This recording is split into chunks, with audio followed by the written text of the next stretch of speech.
जिस प्रकार वर्षा फूल पर जमी हुई धूल को धोकर फूल को स्वच्छ और निर्मल बना देती है, उसी प्रकार जब श्रद्धा मन को छूती है तो मन को पवित्र और उज्जवल बना देती है। यदि ऐसी स्थिति बन जाए कि दो परस्पर विरोधी गुटों की लड़ाई में दोनों ही पक्षों के केवल निर्दोष और असहाय तत्व ही अत्याचार और आतंक के लक्ष्य बन जाएं, तो हर उदार मन तड़प उठता है। जिस प्रकार दीपक जिस अंधकार को मिटाता है, वो अंधकार उसी के नीचे जा छुपता है, उसी प्रकार कभी कभी सत्य को असत्य के नीचे और पुण्य को पाप के नीचे ही शरण मिलती है। एक पापी सत्य को संसार से मिटाने की धुन में यह भूल जाता है कि सत्य तो वहां भी पल सकता है जहां कभी उसने सोचा ही न था। जिस प्रकार चरित्र की हानि धन की हानि से अधिक बड़ी दुर्घटना होती है, उसी प्रकार देवत्व का अपमान देवताओं के अपमान से अधिक बड़ी दुर्घटना है। महादेवी, दो पक्षों में संधि का टूटना एक श्रृंखला के टूटने के समान होता है। एक कड़ी टूट जाती है तो कड़ी पर कड़ी टूटने लगती है।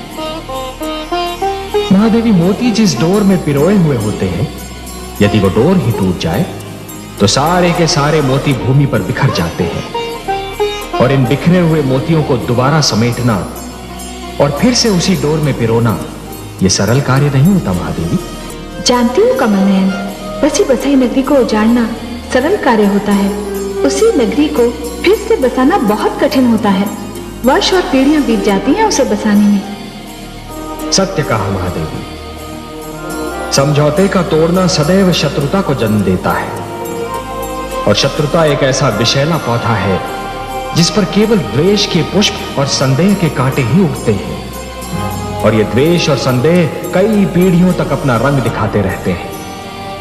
पर यह जान लीजिए कि सृष्टि की हर वस्तु किसी न किसी सीमा में बंधी हुई है। जिस प्रकार अग्नि सूखी लकड़ी को सरलता से जला देती है, उसी प्रकार क्रोध सुंदर भावनाओं को सहजता से भस्म कर देता है। वो मेरे विरोधी है, इसलिए मेरा विरोध करने की धुन में वो विवेक तो क्या स्वयं को भी भूल गए हैं। मेरा विरोध करने की भावना उनकी विद्वत्ता पर भारी पड़ चुकी है महादेवी। और अब दैत्य गुरु शुक्राचार्य कोई भी सीमा पार कर सकते हैं। आश्चर्य है, क्या दैत्य गुरु शुक्राचार्य ये भी नहीं जानते कि सीमा से अधिक विरोध अपने ही दुख का कारण बन जाता है? नहीं जानते महादेवी, दुर्भाग्य से वो इस सत्य को नहीं जानते, पर अतिशीघ्र जान जाएंगे।